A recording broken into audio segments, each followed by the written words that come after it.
Can everybody take their seats? Can we just get everybody seated so we can get started? Take your seats, please. Everybody take your seats, meaning have a seat, meaning see the seats, sit in them, take it home with you.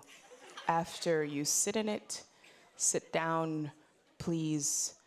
Sit with yourself in the seat.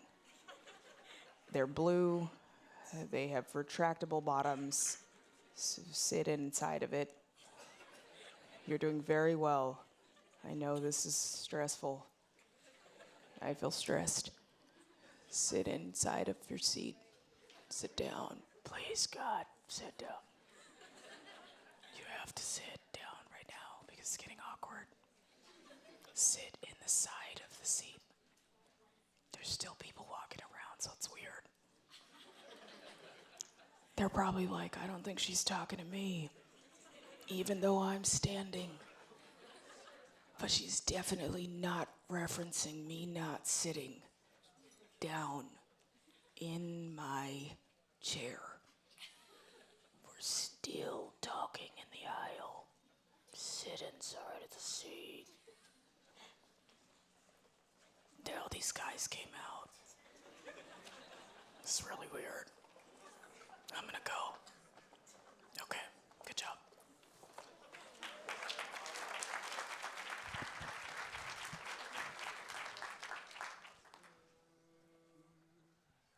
My mama told me when I was young, we are all born superstars. We are superstars. She rolled my hair, put my lipstick on in the glass of her boudoir. She told me there's nothing wrong with loving who you are. She said, 'cause you made you perfect, babe.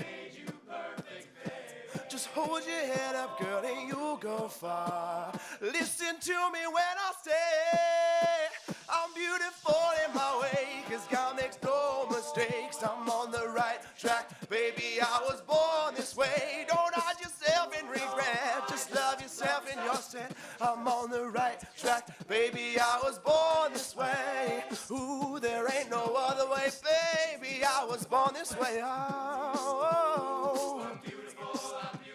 Ooh, there ain't no other way, baby, I was born this way. Right track, baby, I was born this way.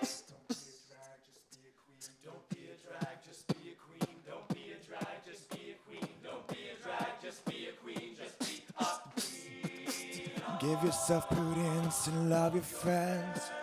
Subway kid, rejoice your truth. Subway children.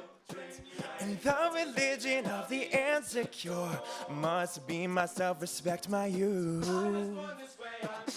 A different lover is not a sin. Believe capital H-I-M. I love myself, I love this record, and mi amore vole fea. I'm beautiful in my way, 'cause God makes no mistakes. I'm on the right track, baby, I was born this way. Don't hide yourself in regret, just love yourself and you're set. I'm on the right track, baby, I was born this way. Ooh, there ain't no other way, baby, I was born this way. Baby, I was born this way. Ooh, there ain't no other way, baby, I was born this way. Right track, baby, I was born this way. Don't be a drag, just be a queen. Don't be a drag, just be a queen. Don't be a drag, just be a queen. Don't be a drag, just be a queen. Don't be a drag, just be a queen. Whether you're broke or evergreen, you're black, white, beige, chola descent, you're Lebanese, you're Orient. Whether life's disabilities left you outcast for leader tease, rejoice and love yourself today. 'Cause baby, you were born. No matter gay, straight or bi, lesbian, transgender life, I'm on the right track, baby, I was born to survive. No matter black, white or beige, chola, Orient, mate, I'm on the right track, baby, I was born to be brave. I was born this way, hey, I was born this way. I'm on the right track, baby, I was born this way. I was born this way, hey, hey, hey. I'm on the right track, baby, I was born this way, hey.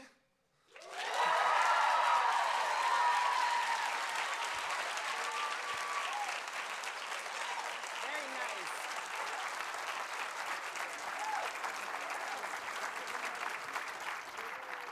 Very, very, very nice. Very nice. Let's give Spizzwinks one more round of applause, yeah?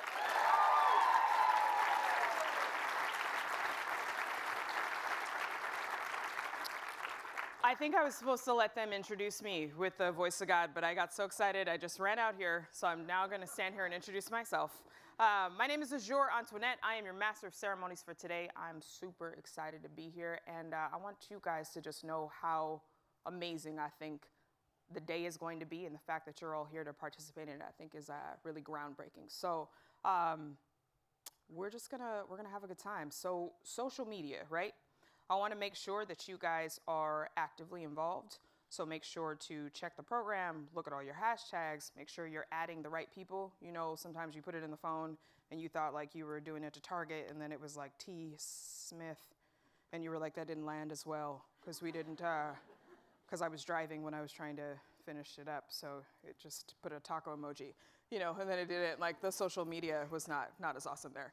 All right, so we've got a couple of things that we need to get through just for housekeeping, but first I want to thank our sponsors and our partners for helping us make this happen today. We've got a shout out for Facebook, the Robert Wood Johnson Foundation, Microsoft, Mattel, Life is Good, the U.S. Chamber of Commerce Foundation, the Foz Foundation, the Hope Lab, the Flawless Foundation, and William Morris Entertainment as well. So let's give it up for them.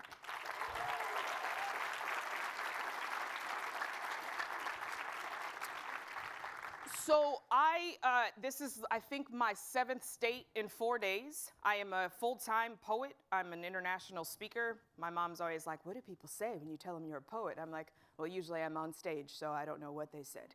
So, but I do that full-time. I'm a commissioned poet, which means that I write a lot of specific artwork for campaigns or persons of interest or things like that. So people will come up to me, they'll say, hey, Azure, this is what we want you to do. We want to write a poem about this. And I'll be like, awesome. And then I write the poem about it. Usually, like, say Yale was my client, they would hand me like the core values of the school, the brand pillars, the mission statement, and then be like, how was that? Inspiring? You feel pretty good about it? You have it? Okay, it's going to be great. And I'm like, well, okay. Page 68 was riveting. The bar graph was just, it's gonna be really good. I can't wait. It's gonna be so awesome. So I was walking out of the hotel this morning and a young lady was like, do you have the time? And I'm like, I have no idea where we even are. So I don't have the time or the date for you, but it has been fun. So I'm looking forward to being here with you guys today. I think that what you're here to do is something that I've never seen. I speak to thousands of young people, thousands of millennials every year all over the country. And a lot of times the feedback that I get is that people don't really ask you what it is that you think. So today you're here to shift the paradigm. Today you're here to tip the scales and say, this is how we're gonna make this experience palatable. This is how we're gonna grow this experience. This is how I'm going to put my voice out in the world to actually be the motivational mantra quotes on Monday that everybody so lovingly puts up on Instagram, right? We can't just be a legion of quotable mantras, like you have to be activated to do something. So the fact that you're here, the fact that you've come here, that your representatives are here with you, chaperoning this event, making sure to bookend you and give you all of the support you need is phenomenal. But what you are getting ready to do, what you're getting ready to be a part of, has never happened before. So we are here to really give credence, really give space, really give a safe space and a very loud voice to what is the emotion revolution. You're gonna find out all day what that personally means to you, how you want that to affect your society. All of that is in your hands. If you were ever thinking to yourself, like, when am I gonna get my moment? When am I gonna get my chance to actually make an impact? It's today. Don't squander that. Be absolutely present. Be open to taking in everything that you can possibly gain, and speak. Speak up. Like, that's what today is for. That's what we're here to do, and that's what we want to hear from you. We don't want to talk at you. We want you to curate and create a space that you really, really believe in. Does that make sense? You guys feel pretty good about that? I can't really, you guys all look like small bulbs, so in my mind, I'm gonna be like, they're all shaking feverishly, like, oh my God, it's gonna be so awesome. Is everyone all right? You guys are quiet, or is it just Yale? I'm looking at a gentleman in this quadrant. I'm not going to point him out specifically. So when I said that right now, he was like, and I was like, I'm mainly talking to him, mainly. It's mainly him his face that I can make out. If I walked over to him right now, he'd be like, please stop looking at me. Don't talk to me. I closed TED Women in 2013 for Sheryl Sandberg, and there was a woman in the front that was tweeting and making all these noises during my performance. And I asked her, I was like, are you okay? And she looked around, and then she showed up on the Jumbotron, and I thought she was gonna have a heart attack. And I was like, it's fine, it's okay. And she's like, please look away. And I'm like, okay. Clearly you weren't ready for this. That gentleman is still like, what's happening here? Like, if he doesn't change his expression, like it's gonna happen. All right, so, let's see, let me just make sure I got through all of the good housekeeping. So we've got a Spotify playlist, right? We need to make sure today that you're adding your songs. You're adding your songs to the Spotify playlist. I am looking here, and here it is. There. Here it is. That's why they brought me in, to point at this very large screen to help you with this. Make sure that you're doing that. Be active. This is the place where we want you talking. We want you emoting. We want you out and on social and in the World Wide Web, putting out there information that matters. Make sure that you take this time to know that your voice is super amplified. The people that you're in the space with today have the best belief in who you are as young people. Like, this is for you. This is about you. This is your moment. So let's make sure that it counts. I'm gonna close. Let me just make sure. Give me a thumbs up in the back if I've got all the stuff. I got the thumbs up, you guys. I told them, I was like, I'm just gonna talk to you directly and make sure I didn't miss anything. And they were like, okay. So, all right. I'm gonna close with this poem I did for some folks at So You Think You Can Dance. It's about how we've kind of lost our humanity a little bit. Like I said, I graduated in 1999 from high school, and I was a slam coach for the HBO show Brave New Voices for a couple of years before I started speaking professionally. And anytime I would say 99, the kids were like, oh my God. And I'm like, it was not that long ago. And they're like, what was happening? Did you have lights? I'm like, it's cute, it's funny. Yes, we've had electricity. Tom Edison and I did not graduate together. That was cute though, that was funny. All right. It's gotten so filtered, so visco, so afterlight, so lo-fi, yet always captioned to fit the trend. See, dating today means that you swipe left until we get it right. It ain't about true love. We don't need fire, no ember, just Tinder. Because instead of finishing your homework, writing a speech, calling your grandmother, or stretching out your injury that you know was never gonna heal itself, you would be taking a BuzzFeed quiz to find out exactly what Game of Thrones character you really are, and what decade you truly belong in, and what career you should probably have, when we all know that you're probably not a hippie scientist that belonged in Paris in the 60s. And I know we can't go backwards, I know, but is it so wrong to just want to see people out to eat, not texting and inviting each other to play Candy Crush? Because I promise you, I will never want to play.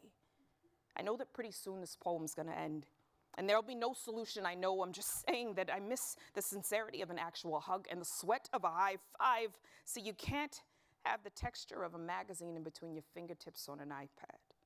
You can't read the best novel while you're sitting on the beach. And I really miss when journalism wasn't led by TMZ. I just want to leave my phone at home. Not sweat when I realize that life may be happening without me refreshing to see how many likes my pseudo-apathetic motivational Monday quote got on Instagram. I miss it, but there isn't time for that. The bandwidth is too full of hipster, hashtag I woke up like this, even though I spent the last 2 hours getting dressed to convey the looks that hashtag looks on everything. I'm thinking maybe we just eat our lunch instead of shooting it at the right angle first, trying to rep our kale smoothies that are hashtag giving us life, or our Waldorf salad that is hashtag everything, or the steak for our hashtag paleo, hashtag summer body. I miss it when the hashtag was just a pound sign. You could call me old-fashioned, but just take a second and call me, because I miss it. The sound of your voice and the sound of speech, and all I seem to hear now are text tones, clicks, and keys. Thank you.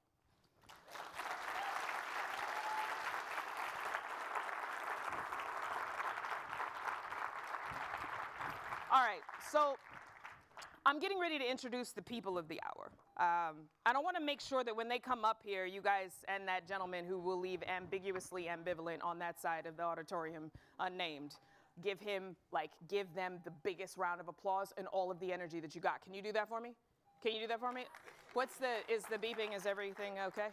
Oh, sure, I'm out of time. Got it. No, not. Don't look at him, look at me. All right, here we go. All right, so first up is the infamous Mark Brackett, Dr. Mark Brackett.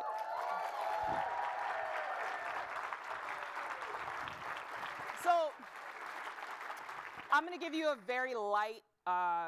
light bio about him. He is a PhD, the director of the Yale Center for the Emotional Intelligence and senior research scientist in psychology at Yale University. Dr. Brackett has published over 100 scholarly articles and is the recipient of numerous awards, including the Joseph E. Zins Award for his research on social and emotional learning. He is the co-creator of Ruler, an evidence-based approach to teaching social and emotional learning that has been adopted by more than 1,000 schools and reaching over 1 million students, including their educators and families. Dr. Brackett serves on a wide range of advisory boards, including CASEL, Lady Gaga's Born This Way Foundation, and for the last 3 years, he has collaborated with Facebook on 3 projects. Number 1, tools to help adolescents manage online bullying. Number 2, the Bullying Prevention Hub, a resource for children, families, and educators. And number 3, Inspired, a resource center to help high schools build more positive learning environments. So let's give a round of applause for Dr. Mark Brackett.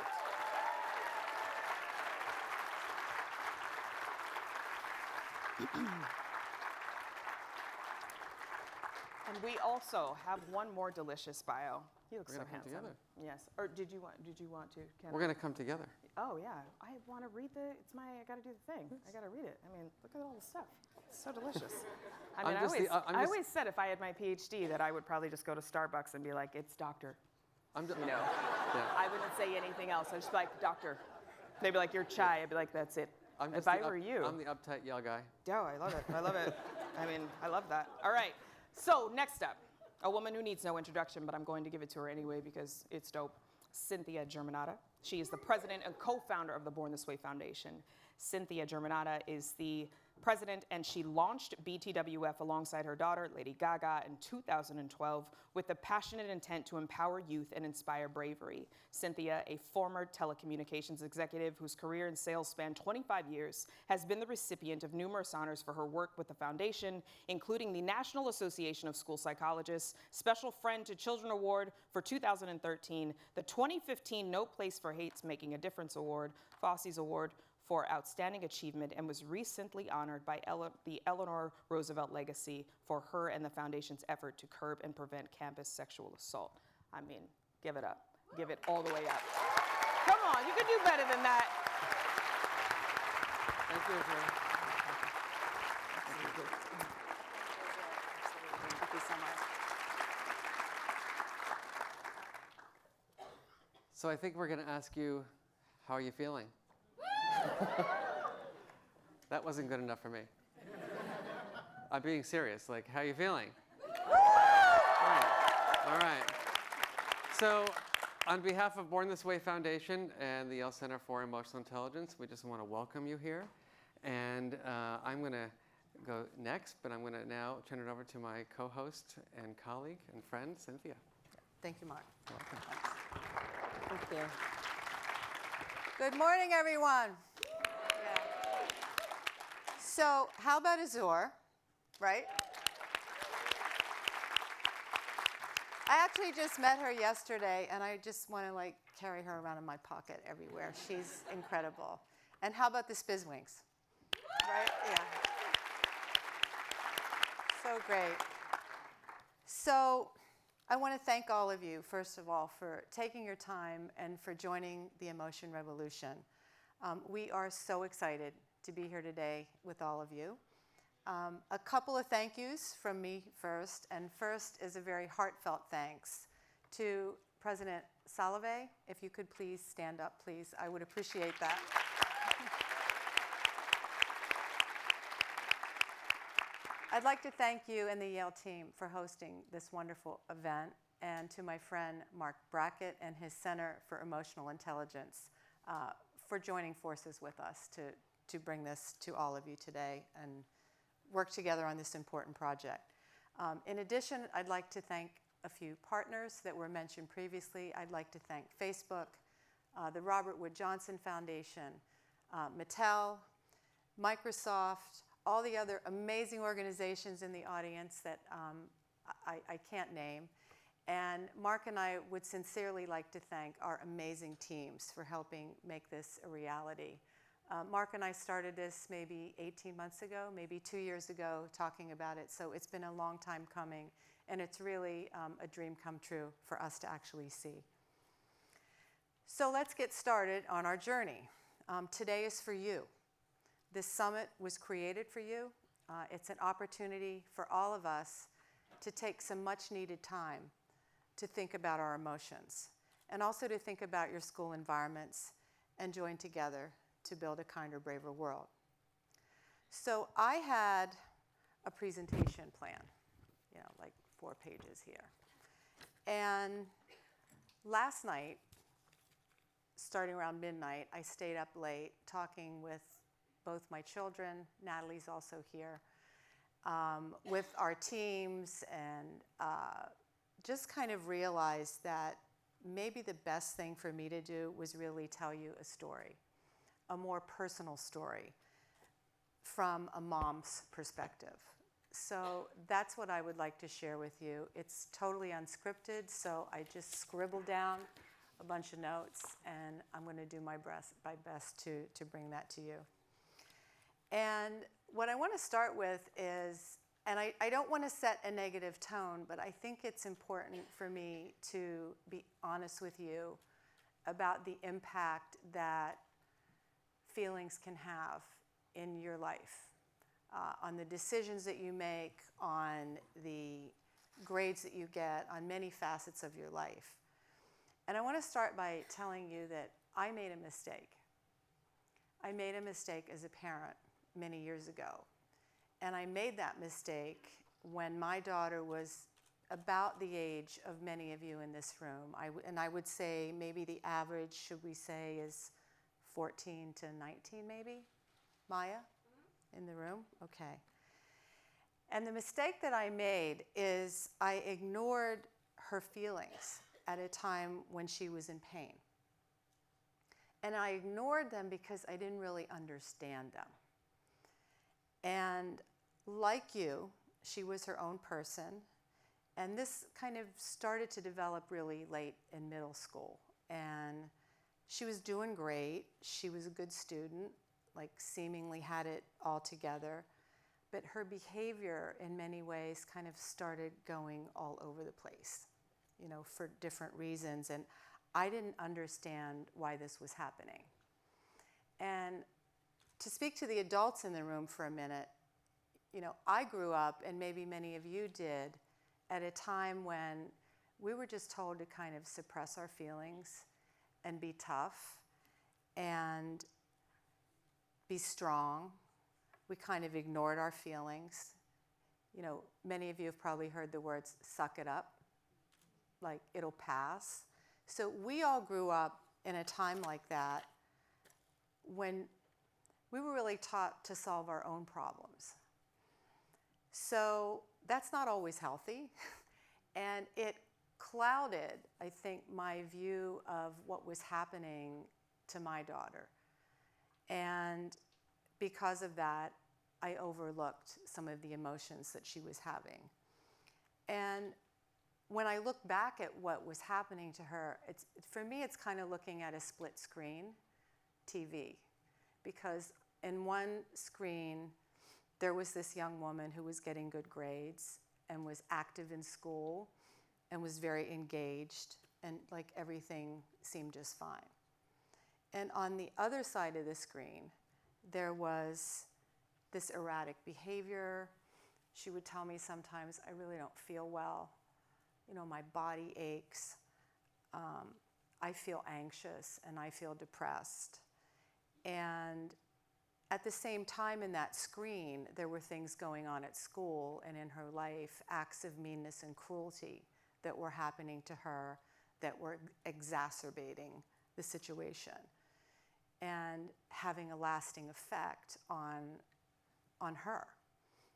But I didn't realize that, I knew about some of the things, like some of the bullying that was happened, but what you don't see is how this piles up, over time. And yet there was this young woman who was talented and doing great things in school.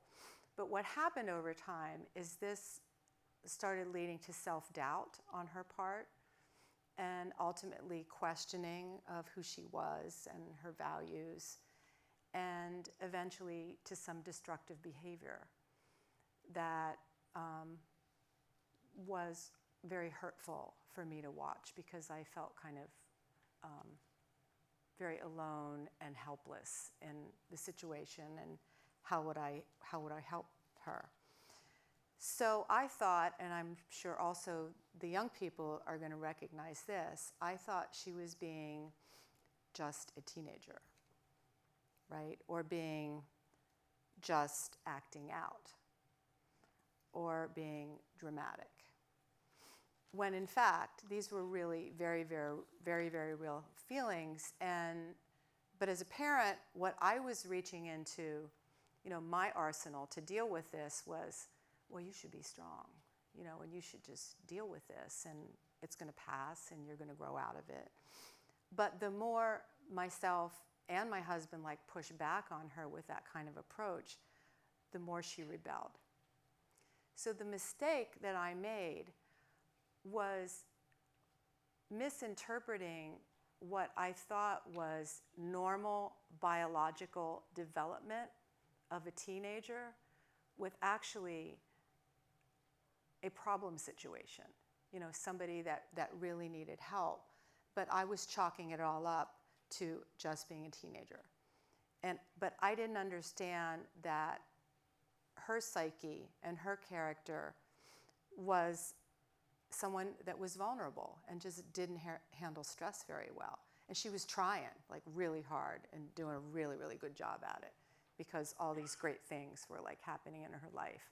But she really wasn't handling stress very well at all. So to the parents and the teachers in this room, I want to encourage you to encourage your children and your students to reveal their emotions and not ignore their emotions. I think that we should all come together and make that commitment today and be receptive to what they say. That those emotions that they have, they're real and they're valid, and we should listen to them and show them that we're human too. I mean, we make mistakes as well. But I think by showing that human side and what will come out of that, and there's a happy ending here. I mean, everybody's fine and we're a loving family, but we've managed through all of these issues together. And what's happened is you end up creating a very loving bond, but a line of communication that will take you forward. And it's not always pretty.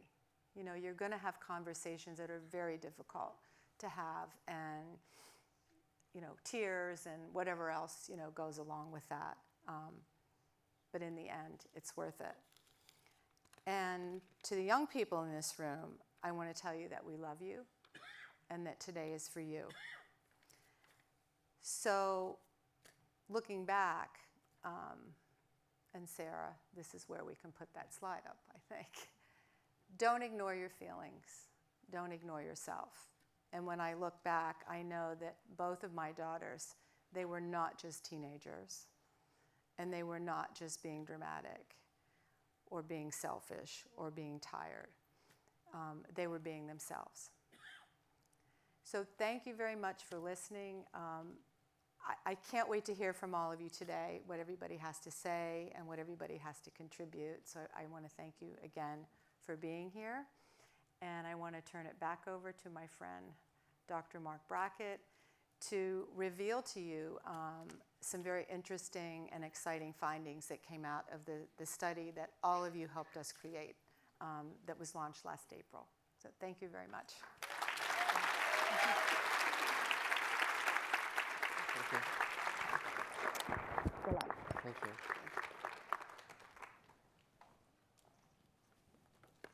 Okay. How we doing?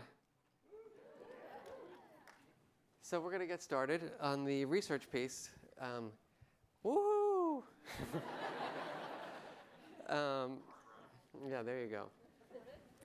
So it's quite interesting as I'm listening to Cynthia's story, I'm reflecting back on my own development. And many of you know a little bit about my own history, but I was not, the 5th degree black belt professor. At 13 years old, I was the kind of scrawny kid who, I always say I was more interested in having coffee with my friends' parents than being with my friends. And that didn't bode very well for me as a teenager. And in school, I had some pretty tough problems. I was a bullied kid who just didn't know how to navigate the situation. And I think back about unfortunate experiences whereby the educators that I was surrounded by didn't know what to do either. And I grew up in a loving family, but my parents, too, weren't skilled. They didn't know what to do. They cared about me. I remember my mom, who was a lovely person, would say things like this, we love you. It's going to be okay. And I'm like, all right, but love is not going to help me right now. I need, skills. And then I would go home and say, but all these things are happening. She was a little kind of worried herself, and she'd say things like, don't tell me all the details. I'll have a breakdown, right? And I'm like, wait a minute, Mom. I'm having a breakdown, right? I should have, if I had some premonition, I could have said something like, in 20 years, I will have a program for you. And my dad also was a great guy, but, he didn't really know how to manage his emotions very well.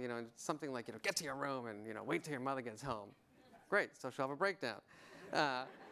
And I was very fortunate that I had an uncle, his name is Marvin, who passed away sadly last year, who was my inspiration. And he was a teacher.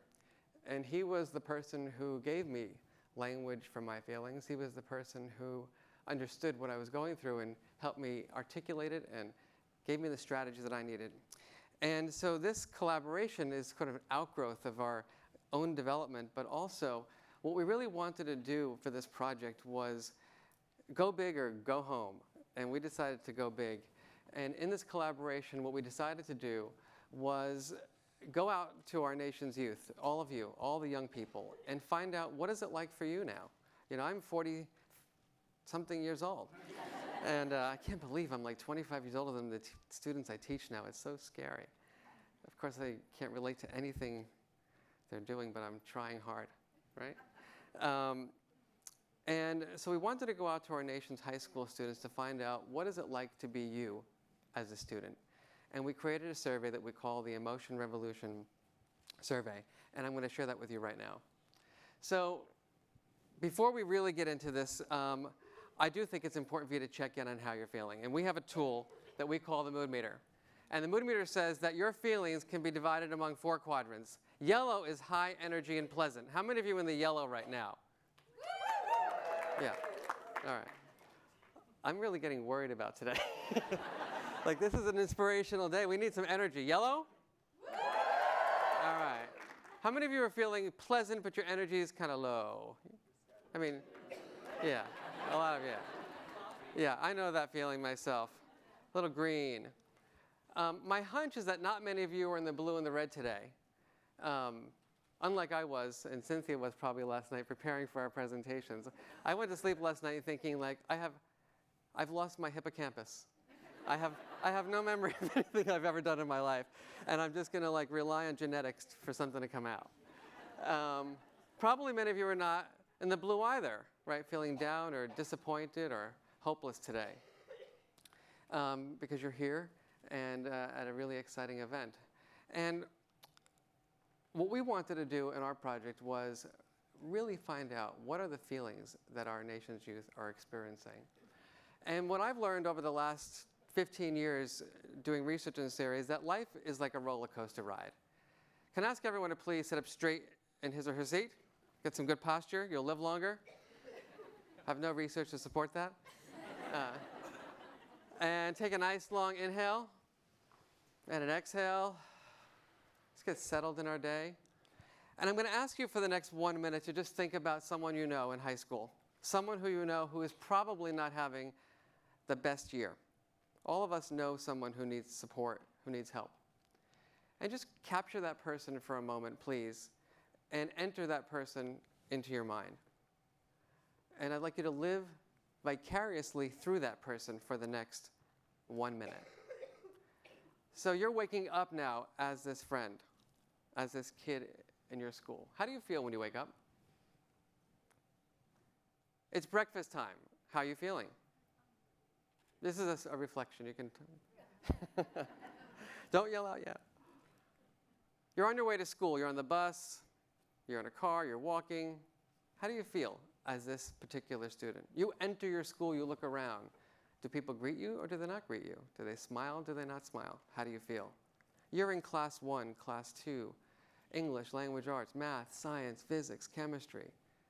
How does this student that you're thinking about feel in each of these subject areas? It's lunchtime. Is this student sitting alone or with others? It's the afternoon, more classes, probably some tests, papers, reading. How does this student feel in the afternoon? After school, how does he feel? Dinner time, eating with family or not? Evening time. Imagine you're this person going to sleep at night and you're putting your head on the pillow.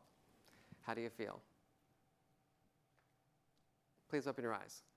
How many of you noticed that that student, that person, was living on a roller coaster ride? Raise your hand.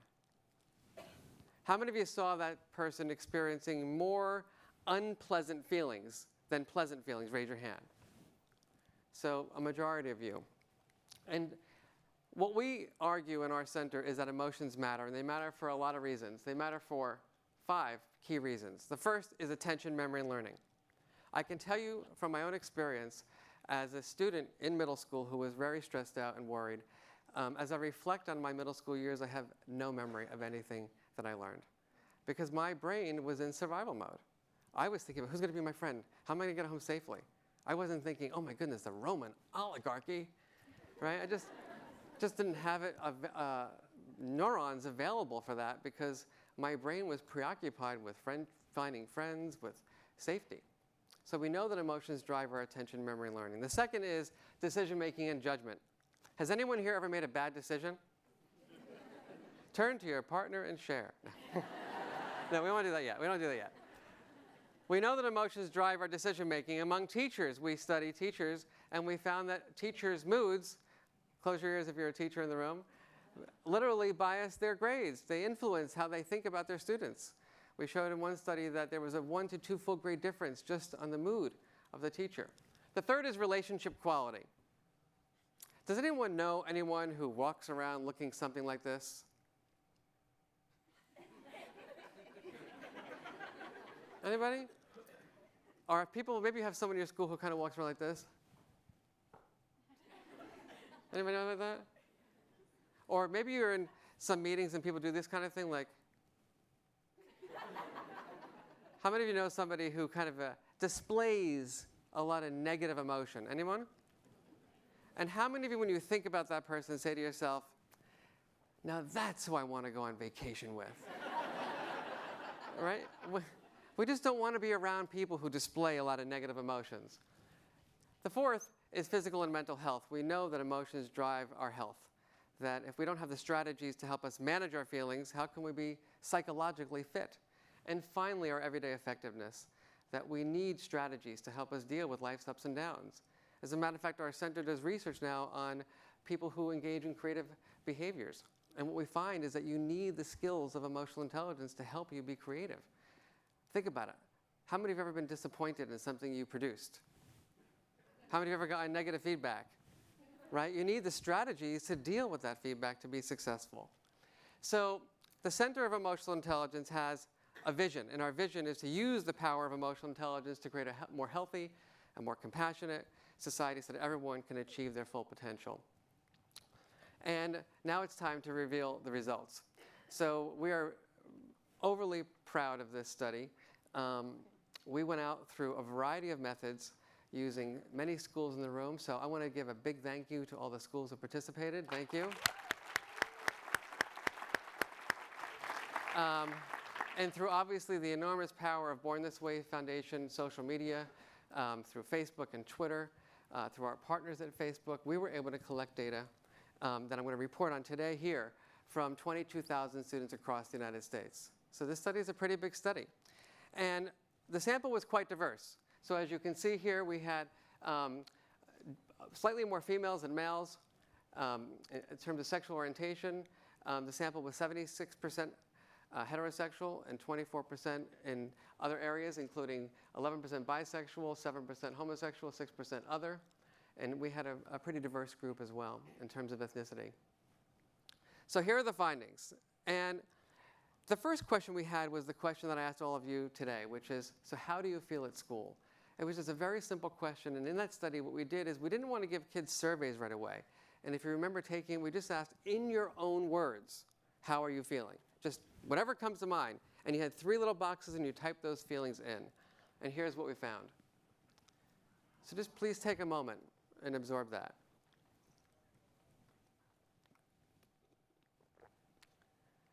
To me, this is a pretty staggering finding, that high school students, in their own words, typed in words that describe their feelings, and 75% of those words could be categorized as negative emotions. Of the top 10 feelings you can see here, 10 were negative and 2 were positive. Now the question we had was, okay, so what are these unpleasant or negative feelings? And here are the top 3. So think about it. Tired, bored, and stressed. How many of you are tired right now? Right, you're not supposed to put your hand up. If you're bored, you can leave now. The escorts, where's the bodyguards? I want body. And it's interesting about stress. Honestly, how many of you in the last month have felt some stress? Yeah. So here's what we did. On top of asking kids the 3 different emotions, we then gave them surveys.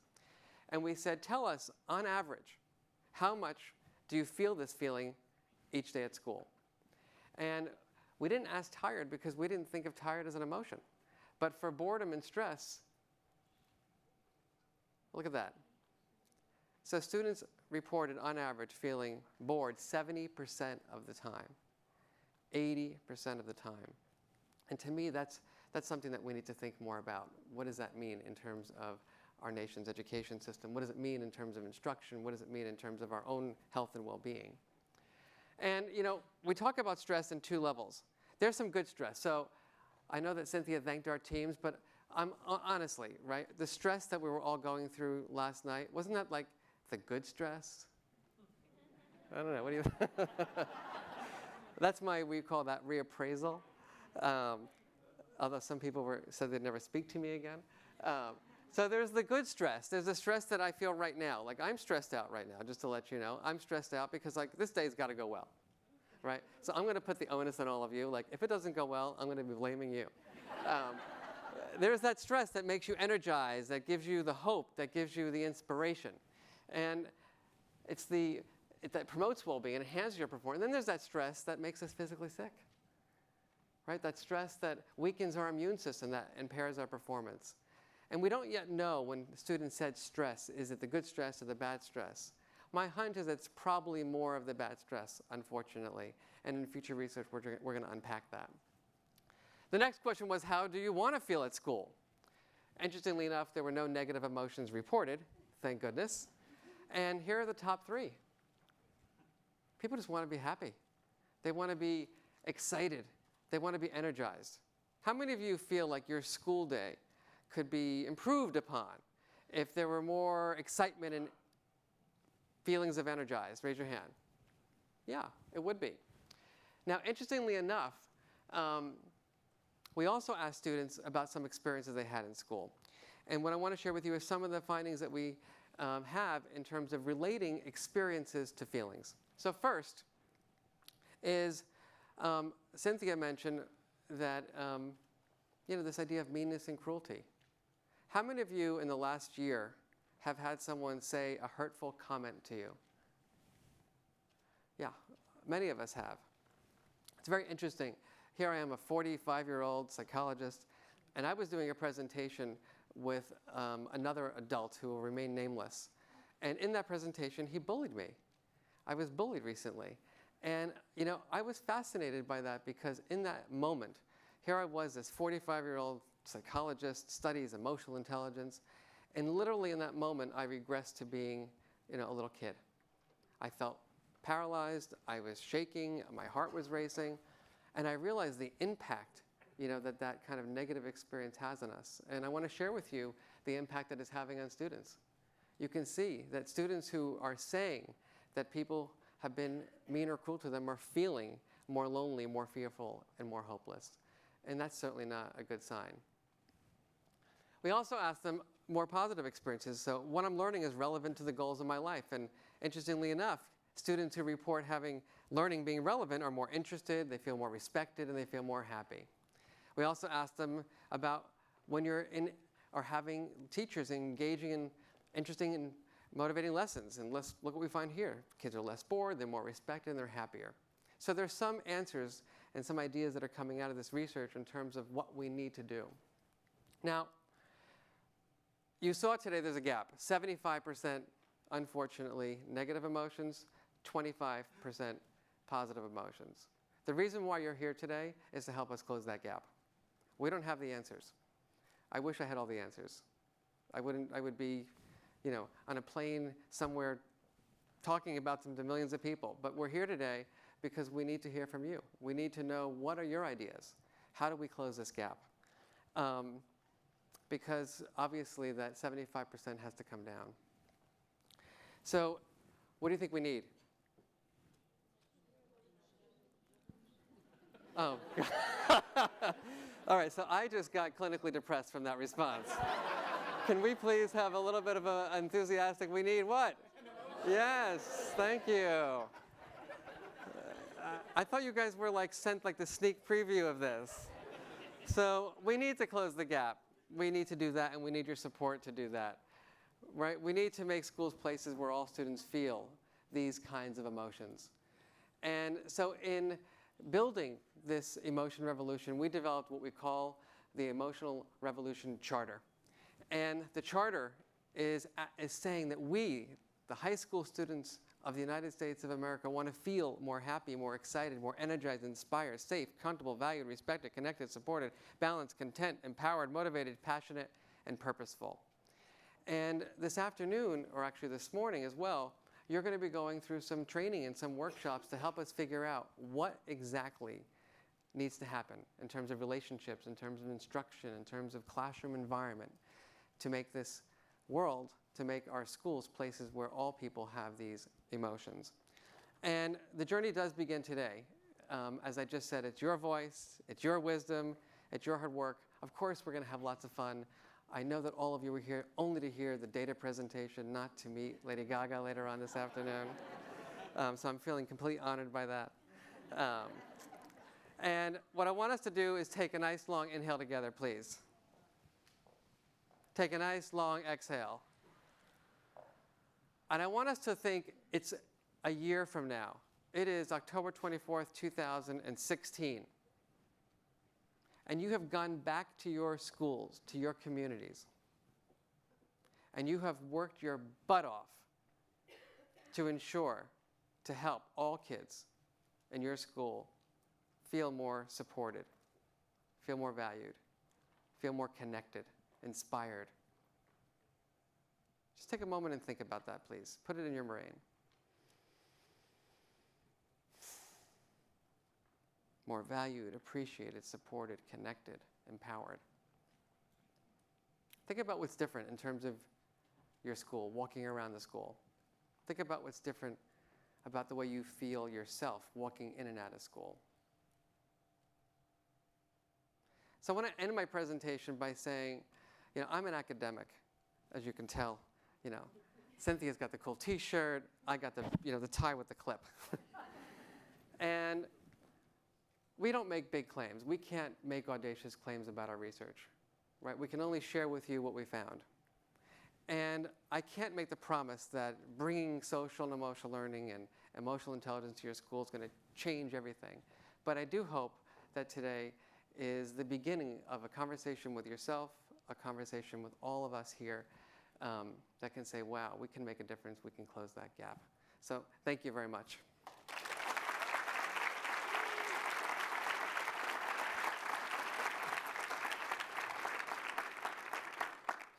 Again, it's your job here. We're going to put you to work. Now, I have the distinct honor, privilege, and pleasure to introduce the person who pays my paycheck. In 1990, two psychologists, one of whom is here, Peter Salovey, and Jack Mayer, coined this term called emotional intelligence. And what none of us knew, and they didn't know either, was that it would end up in us having an emotion revolution here at Yale in 2015. So what's amazing about the work that Peter Salovey did with Jack Mayer was it took all these ideas, that people read emotions, people understand emotions, people regulate their feelings, and it created a coherent framework. It provided us with a set of skills that we could measure, that we could think about teaching to others. And I could say with all my heart that I would have no career if it wasn't for Peter, who really just pioneered through and was a pioneer in this field so that we could think about what are the skills that we need to teach everyone in order to be healthier, happier, and more effective in life. So I just can't say enough words, and I can't give enough thank yous to Peter, and I want to welcome him as the president of our university.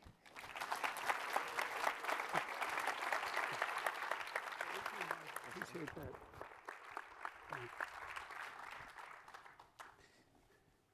Thank you, Mark, and welcome everybody. I'm only going to take a couple of minutes, I think, as the transition between the opening of today's Emotion Revolution and the work that you're all going to do. And I'm really going to just take a moment to thank you all for being here, because we have a little bit of a hidden agenda too. We offered to hold the Emotion Revolution here at Yale University because we want you to think about Yale University as a possible place where you might want to come to college. And so I hope you get a chance to kind of look around a little bit and walk around a little bit and get a feel for Yale. You're going to be pretty busy, so I know that you'll just get a little taste today, but that is also an important part of your being here. You may not know where you are, but you're actually in the Zhang Auditorium of the Yale School of Management. That's our business school. And I don't have time to tell you the story today, but Zhang Auditorium is named after a guy named Lei Zhang, who grew up in a poor family in China and came to Yale to study international relations and business, and then worked on worked for our investment office, and went back to China and became one of the single most successful people in China to identify companies, many of them techie companies, internet-based companies, that were going to take off. And as China went through its own kind of tech revolution, those companies were going to become quite successful. And he's a success story in his own right. But the reason I tell you his story, not just because you're in an auditorium named after him, is because he was someone who came from modest beginnings and had to transcend them, and then did very well, and now says to himself, even though he's young, he's probably about Mark's age, he says, now that I've been successful in life, I've taken a pledge to give the money that I've made, most of it, back. And what he wants to give it back for is education and programs that improve the experience of grade school and high school students, both intellectually and emotionally. And he wants to be the person who does that in China. And so I tell you it's because you see these names on the doors of rooms, and who are these people? And they share, as it happens in this case, the same values. I don't have a sad story to tell about my childhood, but you know, I had a kind of normal childhood growing up in a middle-class family in New Jersey. I was short. I wasn't very good in sports. I liked drama. My varsity jacket, I don't know if you still get varsity jackets, but my varsity jacket, which was the thing you wore in my high school to show that you were cool, had a D on it for drama. That was my sport. But I was born this way, and so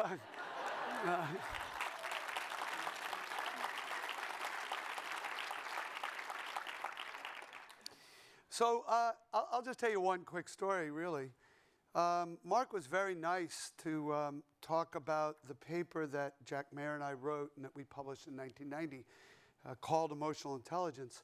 The ideas were really already in the air. There were lots of different psychologists mostly doing research on how people understood their emotions and other people's emotions, how they labeled them, how they talked about them, how they managed their emotions, regulated their emotions and other people's emotions. And beginning to be a lot of talk about how you use your emotions as a source of information to make good decisions, to solve problems, to motivate your behavior, to perform. All of that was out there. And the only thing I feel like we really did is sort of say, let's put all that in one place. Let's make a framework around it. And let's encourage the field of psychology to study it, to study individual differences, how people differed along these dimensions.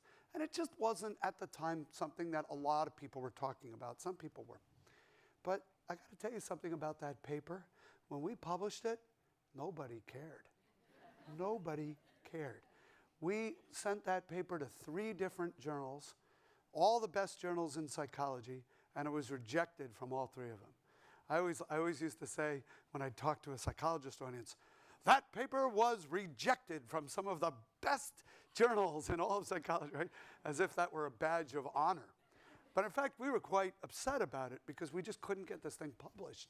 And we didn't think we were going to do any more work on this topic. We just thought we'd publish this paper and move on to, continue the kinds of things we were already doing. Jack was doing work on intelligence. I was doing work on the role emotions play in health and in how to make health messages persuasive. And a colleague of ours who ran a little journal, kind of an obscure journal, we gave him the paper and we said, could you just read this and tell us what's wrong with this paper? Why does nobody want to publish it? And he said, I kind of like it. Well, I'll send it out for review and we'll publish it in my journal. And he did. Nobody subscribed to his journal. Nobody ever read his journal. But over time, it became the journal, it became the article in that journal most cited, more cited than any others, and it's the most cited article I've ever written. Now, for that to have happened, we had to actually accept something. We had a kind of stressor in our life that we had to embrace. And that was the following. So for the 5 years after that article was published, as I said, nobody cared. People didn't cite it. Nobody read the paper. It seemed like the idea wasn't really catching on. I mean, this happens, right? You have ideas. You think they might be interesting to people, and they're not. But 5 years later, a journalist who has a psychology background wrote a book called Emotional Intelligence. And he wrote, that was published in 1995. And we knew him. And we had sent him that paper. And he actually said to me at a conference, he said, I'm writing a book about emotions and the role they might play in school and how they affect kids' learning and how they might play a role in whether people make good choices or bad choices in their lives. And I don't know what to call this book. But I read your paper, and I love this phrase, emotional intelligence. So how would you feel if we called our book Emotional Intelligence?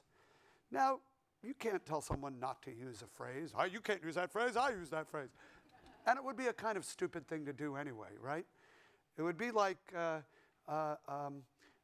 singing a song called Born That Way, starting a foundation called Born That Way, and saying to people, you can never use that phrase, only I can, right? How would you pass along the idea if you couldn't, if other people couldn't also sing the song, use the phrase, talk about the ideas?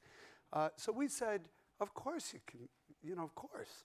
Just, it'd be nice if somewhere in the book you cited our paper in 1990, because in reality, he'd be the first one who did it, right? So we really wanted him to do this. And he did. And the world changed. Our world changed. But we could have taken the attitude, that's our phrase, not your phrase. Can't use it. Or I could have become, incredibly envious because his book sold 5 million copies. And in addition to making him famous and wealthy, I could have reacted to that by saying, that should have been me. But instead, I think we recognized that in the process of his becoming famous and wealthy, he was doing us a favor because the word got out. And in the few weeks after that article was published, the idea was in Time magazine. It was in magazines all over the world, in Germany, in Spain, in Japan, all within a month of his book coming out. And Jack and I spent the next few years traveling the world talking about emotional intelligence. And we actually had to become much more serious about the idea in our own work. So we started doing studies. We started trying to figure out how to measure it.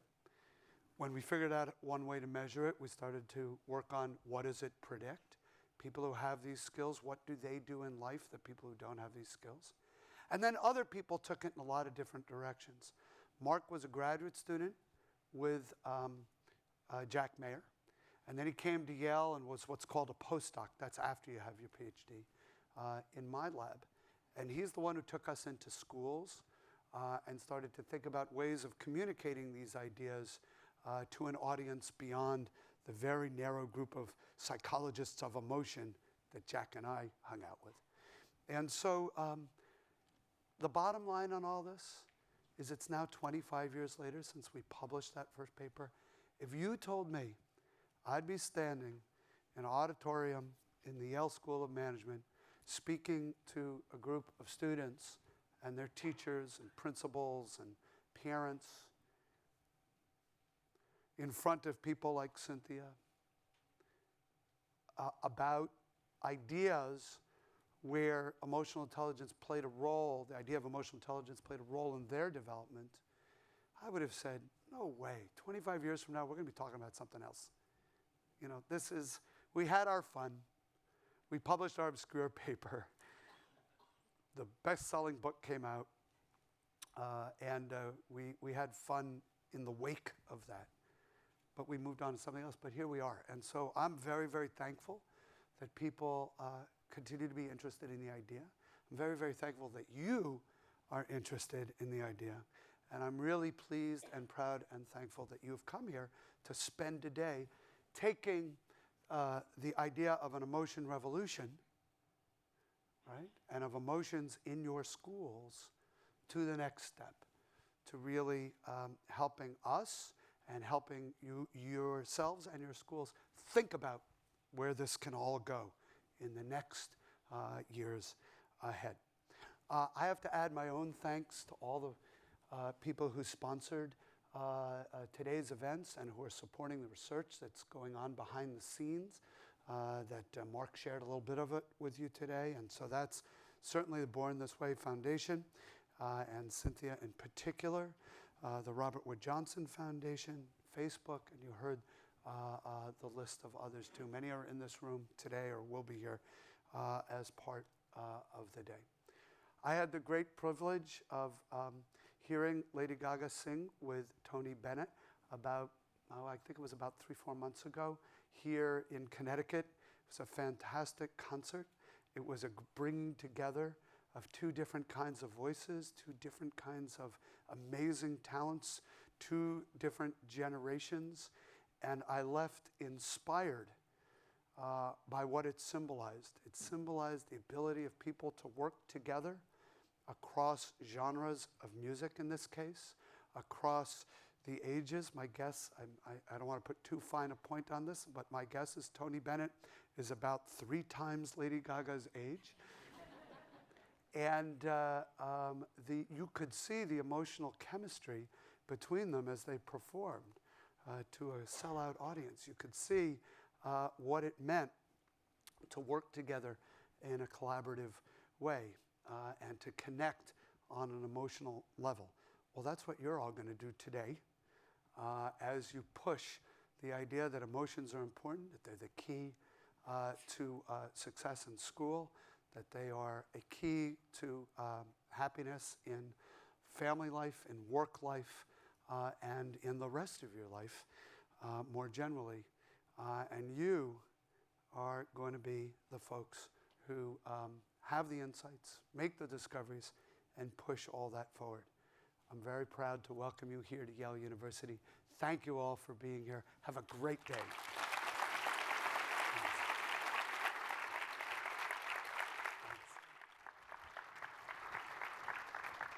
All right, we are going into the next section here, which is a really awesome panel. I get the esteemed pleasure of bringing up a woman who has changed the face of journalism, reporting media as we know it, and really highlighting diversity, not only in America, but across the globe.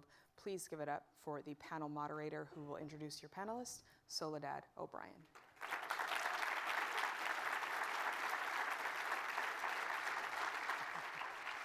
Good morning, everybody, and welcome, and thank you for that introduction. Really excited to be here and really excited to kick off what we're going to talk about today and preview really what's ahead. I'll start by introducing our panelists, and then I'll ask them to come up. Shadil Estefan is a student at the University of Florida. Shadil, why don't you come up and join me up here in the panel? Also with us, Frances Rabinowitz. She's the interim superintendent at the Bridgeport Public Schools. Come on up and join us as well. Serena Trundle is a student at Westbrook High School. Good morning, nice to meet you. Real pleasure. Come and join us. How are you? Great to see you. Good. Come on in. Pleasure, nice to have you with us. Come and have a seat. And Dr. Dumaine Williams, he is the principal at Bard High School, Early College, Cleveland. Why don't you come up and join us as well? Nice to see you, sir. Real pleasure. So you've already heard and seen a lot of the graphics about the pressures, and it seems clearly you have a personal sense of these issues as well, the pressures that young people face. And we're not just talking about academic pressures, really talking about social pressures as well. So on this panel, we're going to try to understand specifically what pressures exist, why we think they exist, and also what resources exist right now to relieve some of those pressures, and where are there gaps, where are there things that we could be doing better. So let's begin by defining, and I'll have each of you tackle this. Spell out for me, what are the pressures that we're actually talking about? So I guess I can start. I think when I think about pressure in the context of schools and as a principal, I think there are two camps, similar to what Mark was saying about stress, right? So there's the positive pressure that comes from some of the things that we tell students all the time in a positive way. So strong words like potential, you have potential. We say you're the hope for the future. These are things that we say in a positive way to students, but it does develop into pressure and a certain level of expectations for students. And then teenagers also have, as you mentioned, a lot of pressures that come from the process that they're going through, which is defining themselves and figuring out in the world that we live in with all the social media and all the parts of being a teenager, how to really do that, define themselves, be themselves, and make it all work. And so I think some of those are the areas where we're really coming up with pressure.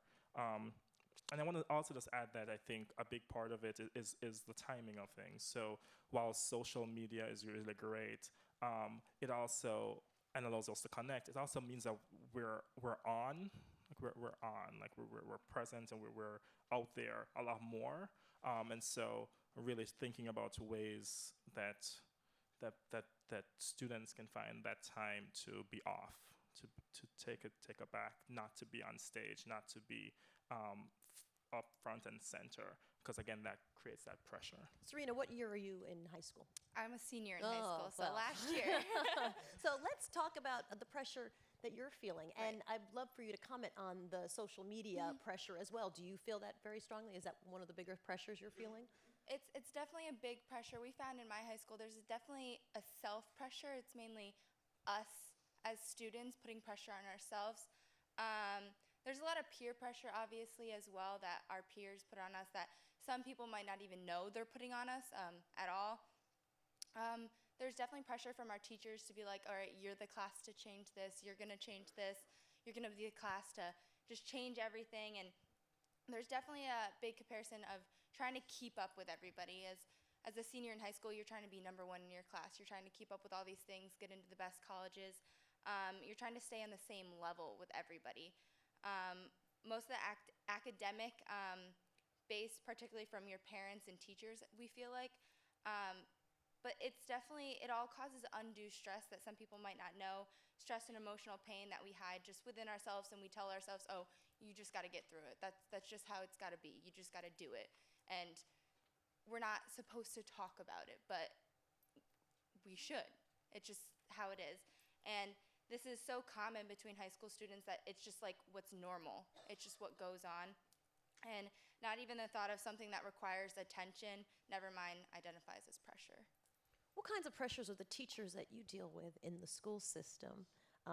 What are they telling you that they're seeing in the students and also their own? I mean, we're at a time now where, I certainly don't need to tell you about testing and everything is about, what your number is and where you stand and evaluations. Right. Is that coming back? And I'll ask this to the superintendent. Is that coming back to you? Do you see that?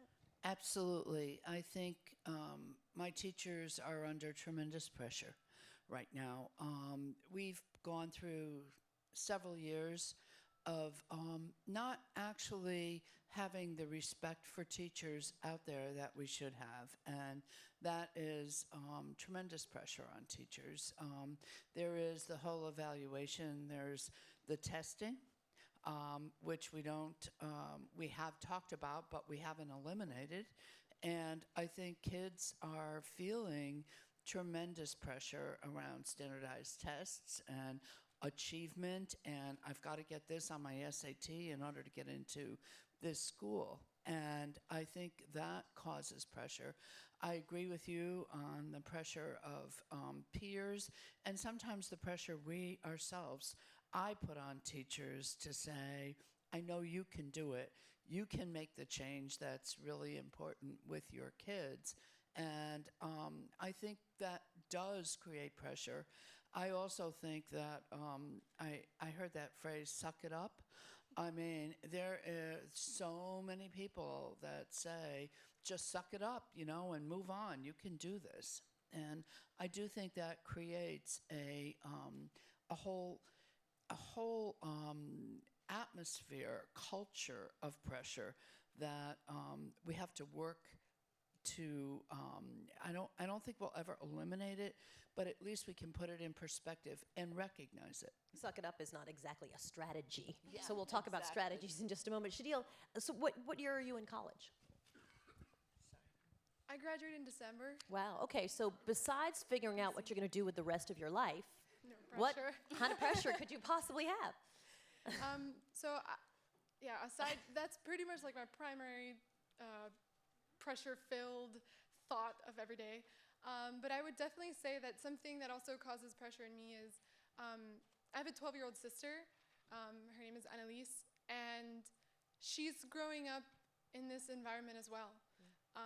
And I think that my pressure comes from trying to work with organizations like Born This Way Foundation and students like you guys to see what the climate is like now, so that when my sister grows up, there's the resources available in the high school environment and middle school environment where she can feel comfortable to talk about her emotions.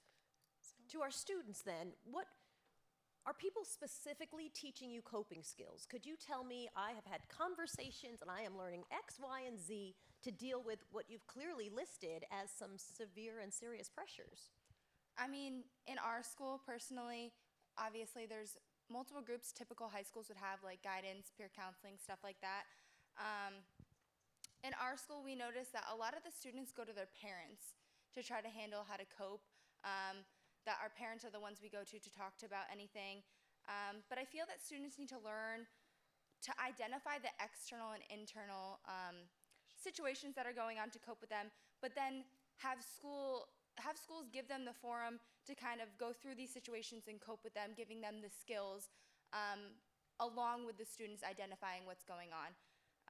The school should concentrate on more of acknowledging these pressures and providing programs to assist them. And by this programs, I mean generating a part of curriculum not necessarily deemed as pressure interventions, but situations that are being proactive rather than reactive. So making sure they get to the situation before it even happens. Do you see, Shadil, coping skills that you've either specifically been taught or somehow you've just developed to deal with these stresses, and what are they? So there are some that I have developed thanks to my parents and helping me out through school. And it's just to recognize that I'm not the only individual going through these issues. That there are people that I go to school with that are going through their own things at home or with their grades and their schoolwork. So definitely in that sense, I've experienced those coping. I've used those coping skills. But I would also say that in a college environment, there are a lot of resources that maybe students don't know about that I've been able to reach out to cope with. And a lot of student organizations that are really engaged with the student body and like ready to get these students, to talk to the students and to relate to them and talk to them about the coping skills, whether they be like physical things that you can do like exercise or groups where you can talk about your specific issues. For our educators, it was interesting to hear both young women talk about the role of their parents. And of course, that's not always in the cards for everyone to be able to say, well, to deal with my stress, I use what my parents have taught me. For some folks, their parents are their stressor or connected to their stressor. What are you seeing in the school environments? Dr. Williams, what are you finding, and what do you see is working, programs that have specifically been successful? Yeah, so I think one really positive thing is that I think there is attention in groups like people represented here to this as an area that needs attention. I think within a lot of the work that's gone around bullying and other initiatives in schools has led to schools and school districts adopting social learning curriculum, and I think there's still work to be done in making sure that that's implemented the right way. But I think it's on the radar for many. So just beginning the conversation has been a big step forward. It's been a big step, which I think is promising. I think there's definitely a lot that needs to be done, and is the kind of problem and kind of task that involves working with the researchers and working with the psychologists and the teachers and the parents. I think it's all a kind of group effort. I will say that one thing that really is lacking, and we talked about parents a lot here, is that kind of resources for parents. I think I have a lot of respect as a father of very little children. I'm not the dad of teenagers yet, of a parent of a teenager. I talk about a pressure situation. Working with teenagers is extremely, high pressure. There's again so much going on, and every, parent many parents are there to support their son or daughter, but just having those resources. And so as a school, we think a lot about, okay, what happens over the summer? What happens on the weekend? What are the other supports and resources that are out there to really help students? And I think that kind of whole community approach of it not just being the finger pointing of, well, at school this is done and at home that is done, but kind of having a coordinated effort, and district-wide this is done, but a coordinated effort that says this is what we're all doing, and we all have a similar vocabulary, and we all have a similar idea of what the strategies are. Ms. Rabinowitz, do you see shifts in the last 5 years even? And have you seen programs implemented that have really paid off for students, that your teachers are also have a hand in working? Yes. So let me just tell you that I've always believed, or for as long as I can remember, that emotions are incredibly important, and that it's incredibly important to recognize those in little ones as well as adults. I was just born that way, I guess, but. Let me just tell you, because I'm going to brag a little bit here. I'm going to brag about Bridgeport, and I'm going to brag about Mark Brackett's ruler program. Do you all know about that? That's a program for at the elementary level. And if you come into Bridgeport right now, I've been there about 18 months. And if Mark Brackett's ruler program has had an immense effect. And I just have to talk about it because I'm so proud that it caught on so quickly. If you go into a preschool class or an 8th grade class in Bridgeport right now, you will see charters up there. You will see kids that can say, this is the way we want to feel, and this is how we're going to act in order to feel that way. And if we don't feel that way, this is how we're going to change the behavior in our classroom. And I think that is, if there's one thing that I will have accomplished by when I'm in Bridgeport, that is incredibly important, because I know beyond a shadow of a doubt that honoring of emotions from the superintendent to the principal to the teacher to the kids is what is going to raise achievement in my school district. Kids are going to perform better and achieve more and take more risks if they feel comfortable and respected and honored.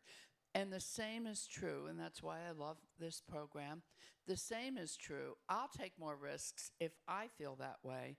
So will my principals, and so will my teachers. And it's a culture that needs to permeate the school system. And when Mark came, there are 21,000 kids in Bridgeport and 37 schools. So when Mark came, we said, oh, maybe a pilot. And I said, absolutely not. I want it across the school system. I know it'll be a lot of work, but I'm already seeing it pay off. And I absolutely believe that I'm going to see achievement rise dramatically and significantly as a result. That's fantastic. So for our students, talk about the relationship with your teachers and your professors, because again, often a source of stress. Are you finding that actually there's a relationship where your teacher can be advising you and helping you and propel you through this stress, giving you good coping tools? Well, in Westbrook, we were actually the first school to adopt in the country the National School Climate Standards with the 13 dimensions. And since then, for the past 3 years, our relationships with our teachers are just amazing. How so? Give me a before and after example. Well, before, I don't know, there was less likely for us to feel comfortable in the classroom. Like, it was kind of, we were just there, we were learning, and we were just being used as objects and recipients. And now it's us working with the teachers as resources, and we're all working together, and they're not just talking to us. However, there's obviously still external situations that happen that we as students might not feel comfortable, and we kind of want to change that about just discussing everyday life with our teachers. We did an activity in our school that we gave students a piece of paper that said, if only my teacher knew, with a blank slot, and we filled it out, and we found that 25% of our students are struggling with something they don't feel comfortable talking to their teachers about. So 75% of our students feel comfortable, which is amazing, but that 25% we still obviously need to work on, and we're working on changing it so everybody feels comfortable within our school. The college environment, obviously, it's sort of a different environment. How are you navigating that? And how's that relationship being navigated with your professors? So I would say I sit in a room with a professor as big as this. And I'm one student out of 100 something in an auditorium. And sometimes you can find it, or I think that maybe the professor has so many other things and so many other students to worry about that they might not be thinking of just me. But taking the time to speak to your professor after class or to schedule the office hours and talking to them about the types of things that not only are you aspiring to do or to accomplish your goals and objectives for that semester, but for your entire undergrad or graduate or whatever it is that you're focusing on. I know specifically for you in this room, it's high school. So if you've got these goals that you want to accomplish, I want to apply to Yale. You know, Well done, because the president's here. Finishing that application and taking those types of steps with your professors or advisors is definitely important. And it's important to recognize that the adults aren't so scary, and that they're really excited to help you and see you move forward and propel yourself into this professional environment that we all aspire to be in. This entire afternoon is going to be about solutions, really coming up with tangible solutions to a lot of the things that we're talking about. So I'd love to have each of you tell me what you're hoping to get out of today. You know, you will feel like this day has been a success if what happens. And why don't you start, Shadil, and we'll just work this way. Yes, so I had a conversation with my father about this event, and I was talking to him about the things that are stressing me out and that I'm pressured about. And I'm Hispanic, so it was all in Spanish. The best translation that I could give to what he said is, how pathetic would life be, or how monotonous would life be if everything worked out all the time? If there were no problems to solve, why would we be here?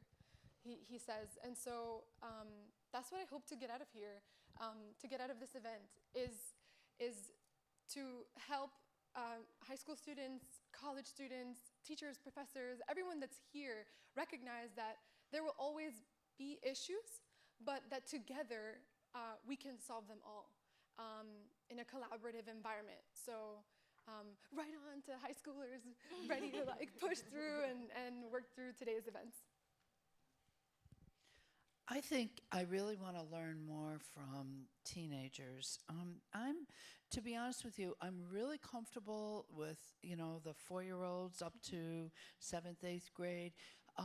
But when it gets to high school, I want to know how to really relate in a deeper way about your emotions and what you're feeling and what you're thinking, and how I can help to make that better. I really want to bridge the gap, because I'm not sure that I understand enough, and I think you can be my teachers to show me more about understanding how you're feeling and why you're feeling that way. So that's what I hope to get from today.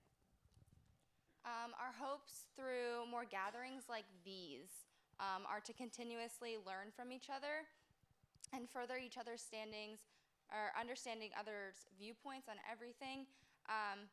Just imagine if all our ideas could come together into one and sorted out and utilized on different levels within all different types of schools. We would not only improve the emotional climate of schools, but our society in general and the world at large. I say that let's learn from this great opportunity given to us today, and keep the force going, and just learn to make changes that all of us have identified. And this is a chance of a lifetime that I have never seen occur before, so this is our opportunity to change it. It sounds like you're saying that it'll be successful if not just the ideas come out, but also if somehow they're connected to everywhere else where we're also trying to solve challenges and issues. Correct, all around. Great. And what would you say, Dr. Williams? What'll be a successful day for you? Yeah, I think one of the things that there's a lot of excitement around this conference and this day and this summit.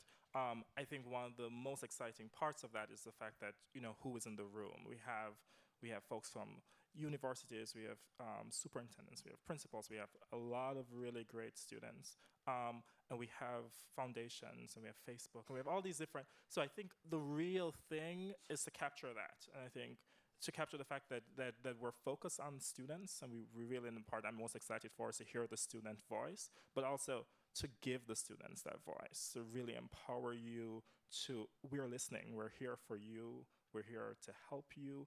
This is student driven, this is student developed. The the task is what you present. What are the issues? What are the solutions? We're here to support you, but really we're here to give you a voice, and we're here to give you the opportunity to be heard.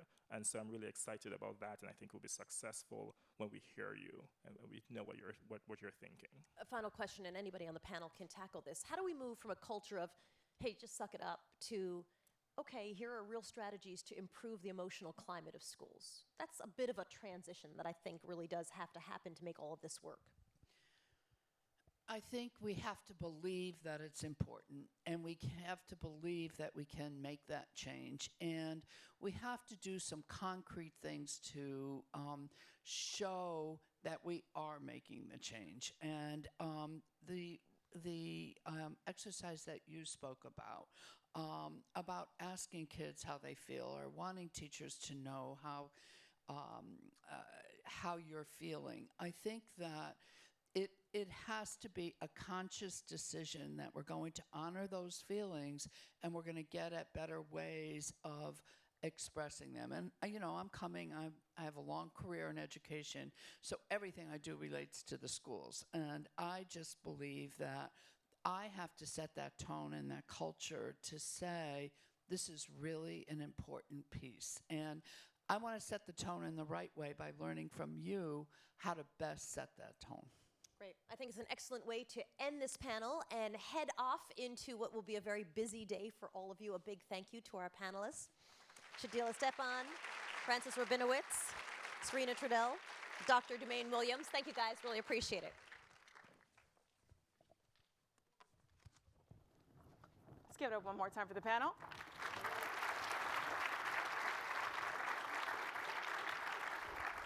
All right, moving right along, I want to bring up an amazing humanitarian who really needs also no introduction because he's just that awesome. I think you could just put his name and then comma, awesome. But we are going to bring up the CEO of Life is Good. Please give a warm, warm welcome to, oh my gosh, I just blanked on his entire, Bert Jacobs. I was like, why? Whoa, it's very exciting. Hi. How are you? I'm good. How are you? Good. I'm gonna go over there. I knew your name. I don't know what happened. It's Bert. I'm Bert Jacobs. No, totally. I read the whole. You're great. Life is good. Thank you. You're welcome. welcome. Great. I appreciate it. Not at all. How's everybody doing? If you're like me, you think you have a lot of stories, but you don't. You have one story, and it's called your life. This, thank God, is not me. This is my younger brother, JJ. And JJ is my business partner. And life is good, but life is challenging growing up looking like that. Some of us are born so beautiful that we have no problems. Everybody's just staring at you because you're so beautiful. So that's me on the top bunk, and that's JJ on the bottom bunk. We're the youngest of 6 kids, and we grew up just outside of Boston. And, you know, it's funny because, like my older brothers and sisters, there's bookcases and bookcases filled with photographs of their childhood. This is one of 3 photographs of my childhood. And I said to my mom not long ago, you know, I understand. You didn't have enough money. You lost the camera. You had too many kids. I get it. But how about putting some damn sheets on the bed? Our mom was the first powerful optimist in our lives. Our mom, you know, we weren't the kind of family that could afford to fly to Disneyland on vacation. But she showed us how to travel up here. She didn't just read us bedtime stories. She acted out the stories. She became the big bad wolf. She became the queen. She became the pirate and took us out on forbidden seas. And we begged for more. We loved it so much. She unlocked our imaginations. When my brother and I were in elementary school, this is our mom, Joan, our parents had a near-death car accident. Our mom had her seatbelt on, so she got broken bones, but she didn't get as bad as my dad. And my dad lived, but he almost didn't live. and he almost had his right leg amputated, and he never regained the use of his right arm.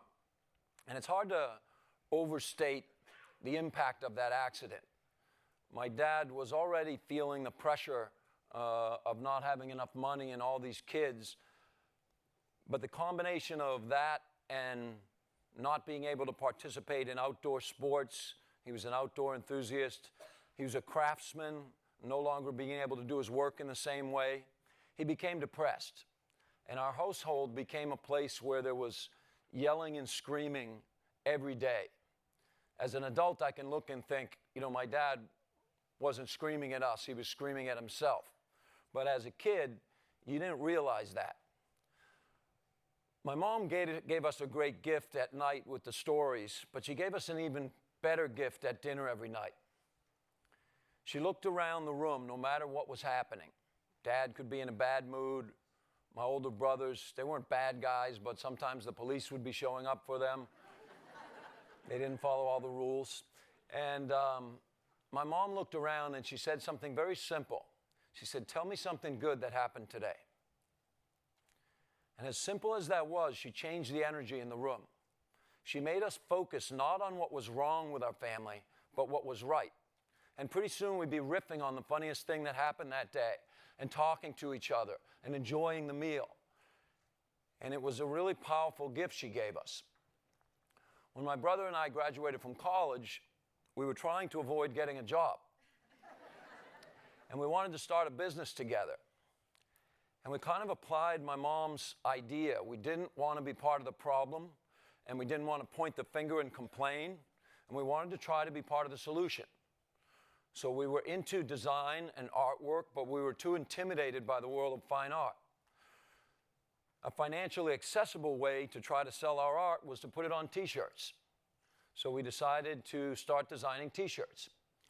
And we bought a used van, and we started traveling up and down the East Coast because it was free to set up in the streets and sell. And we'd also sell at night in college dormitories. So we called our van the Enterprise, and we told each other we're going to boldly go where no t-shirt guy's gone before. And believe it or not, we traveled in that van for 5 years, and we slept in the van at night. And we didn't have much commercial success at all. But along the way, we had a conversation that changed our lives forever. And it was a conversation about how the media inundates us with negative information, always reinforcing what's wrong with the world and rarely giving us a balance about what's good and bad in the world. And we talked about the negative impact of that. We talked about how most of us think we're living in the most violent time. Statistics show, believe it or not, we're living in the most peaceful time in the history of the world. If you doubt that, there's a book on the market by Steven Pinker. It's called The Better Angels of Our Nature, which is an Abraham Lincoln quote. And he makes a white data case that's undeniable, that the further back we go in time, the more violent we were to each other. And we can say the same about many subjects. The distribution of wealth seems to be a problem. But if you go back in time only a few thousand years ago, everyone in the world was poor unless you were the king or the queen. Everybody. Poor by what standards? Standards that usually meant you might die of famine. So actually, humanity's done a lot for ourselves, but we don't feel like we're part of a winning team. So amidst this really dark conversation with all these obstacles, we saw an opportunity. That's what optimism is about. Optimism is about looking around you and not focusing on the obstacles, but focusing on the opportunities. That's a choice that we make, and being an optimist is a choice. So the idea was, let's create a rallying cry for optimism. 3 simple words. 3 simple words.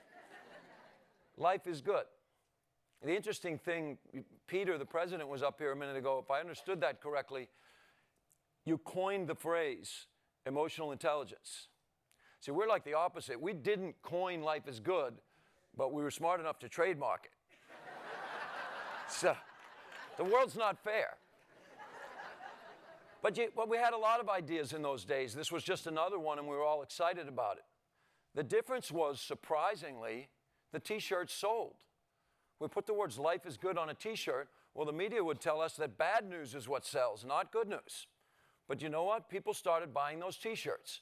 And we thought, what other positive messages can we spread with these T-shirts? Because for us, it's never been about fashion. It's never been about the T-shirt. You have to have the right fit. You have to have the right color and style and fabric. And we've learned all those things and traveled around to factories all over the world, etc. But they don't matter that much to us. The T-shirt from the beginning was a vehicle for communicating. So what do we want to communicate? Something different than the 6 o'clock violent murder report, okay? So we started putting simple phrases on T-shirts, encouraging people to be more kind, encouraging people to be more tolerant, to be more open-minded, encouraging people to believe in themselves. Really simple messages, really simple artwork, but they sold. We asked people, what do you love? What is it that you love? And they told us, I love guitar, I love the mountains. We would put mountains on a T-shirt and write life is good. They told us they like ice cream. We would put ice cream on a T-shirt and write life is good. And you know what? It sold. I'd love to say it was this really grand idea about what we could do with our lives, but we were trying to make a buck. We were trying to make a living. We were trying to avoid getting a job, right? And the shirts were selling. So all of a sudden, we had this great life unfolding because all we had to do was walk around and ask people, what do you love? And whenever they told us, we'd put it on a T-shirt. And if there were enough people that loved that, it would sell. So the business starts to grow. And in the first 6 years, it grew from zero. We had $78 between us when we sold the first Life is Good shirt. That's after 5 years of business. People always say, well, when you started, you had 78. No, after 5 years, we had 78. That's how bad we were. And we were never good operators of the business. We still aren't. So between 94 and 2000, it grows to 3 million. And we had a meeting with the bank. And the bank showed up and said, we asked for a loan. And they said, let me see the business plan. I looked at him right in the eyes and said, what's a business plan? He was a good guy and he helped us. We built a business plan. And he told us that in those 6 years, it's remarkable that you haven't spent a penny on traditional advertising. So here's the thing, it's not sustainable. You have to put money into radio, television, print media, whatever. So I said, okay, whatever, what do we know? Give us the loan and we'll put some money aside and we'll have a advertising campaign. Great. What we didn't expect was a really surprising thing. We received mail from people facing tremendous adversity, really difficult things happening in their lives. These boys were born 1 pound. When they were 10 years old, this picture was taken. One had their leg amputated at birth, and the other was born blind. They wrote us a letter, not complaining about having one leg and being blind, but celebrating their lives. They wrote us a funny, cool letter. They didn't even ask for a free T-shirt. Everybody asks for a free T-shirt. And we usually send it, especially if it's a good letter, right? These guys cracked us up. They showed us something. They taught us the depth of those words, life is good. They showed us the meaning of gratitude. And gratitude is unlocked through optimism. So when you're looking for opportunities, you don't look around and say, my life is so difficult today because I have to do my homework, because I have to go to work, etc. You don't say have to. You say I get to. We get to go grocery shopping. We get to go grocery shopping. Why? Because we have 2 eyes to look at the labels. We get to walk to the grocery store because we have 2 legs. Here's these 2 boys enjoying the heck out of life. They blew us away. And many other customers wrote us. Customers going through chemotherapy. Customers who were in accidents and had horrible things happen. Customers who's had diseases that hospitalized them, who couldn't eat and had to feed through a tube. You and I could have a sandwich today and it might just be a sandwich. But if you've been in a hospital eating through a tube, it's not just a sandwich. It's a beautiful sandwich. So instead of spending that money on advertising, we did the only logical thing anybody in here would do. We had a pumpkin festival.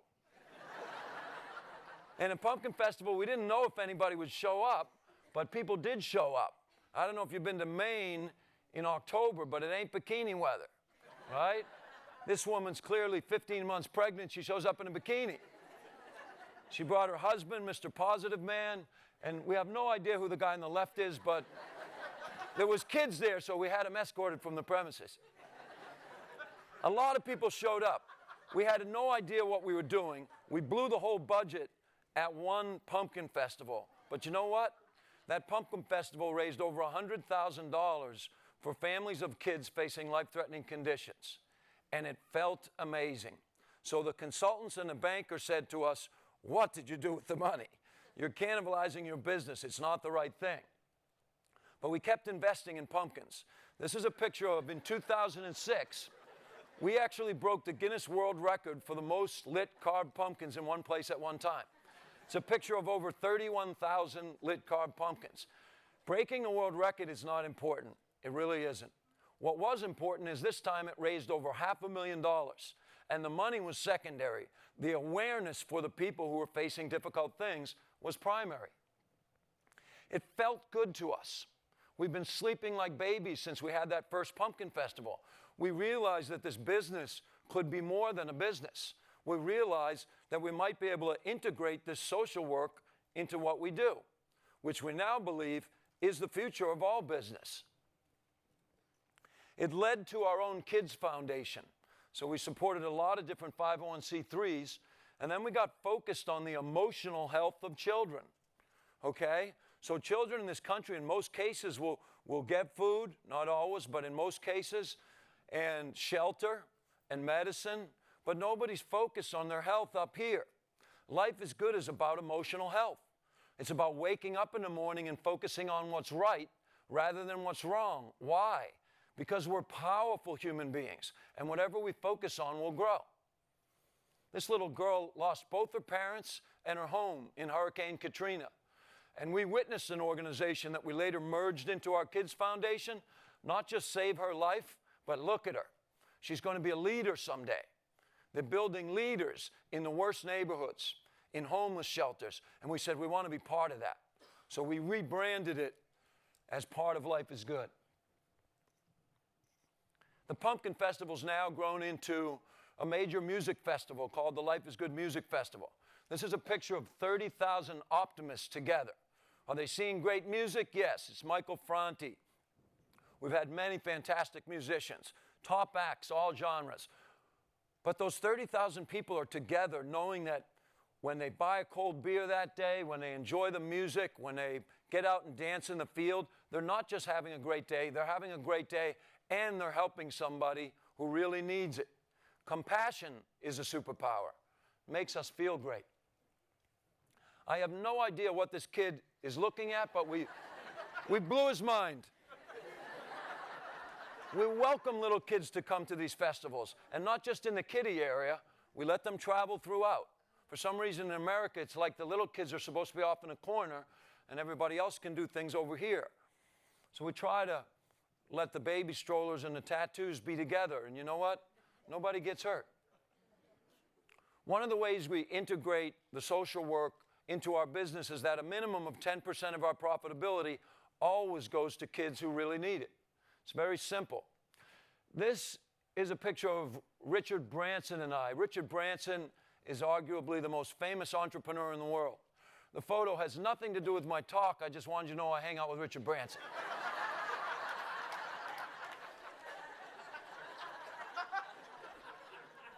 Humor is a superpower. Humor allows us to connect. Humor knocks down barriers. Humor is enabled, believe it or not, by optimism.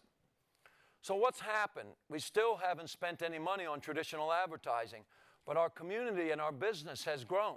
We're still not even great operators of the business, but the brand concept that we didn't invent, but we took hold of, has grown because, not because we're so skilled at it, because human beings want it and need it. We need more optimism. We're starving for it, right? And so we've learned along the way that this isn't about us. It's about the receivers of the message. It's about your story and about your life. It's about enabling you to have happy and fulfilling lives. That's our mission, spreading the power of optimism.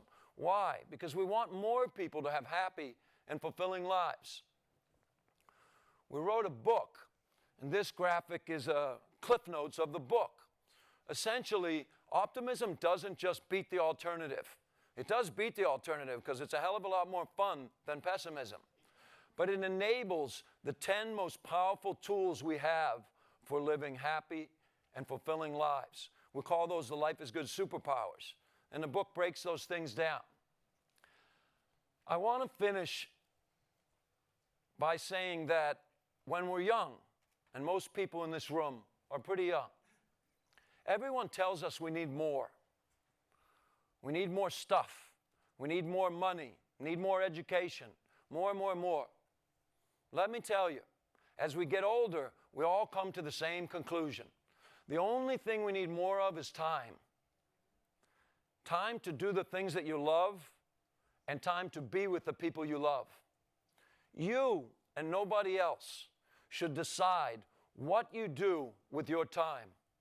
And you should protect that time with your life because it is your life. Thank you.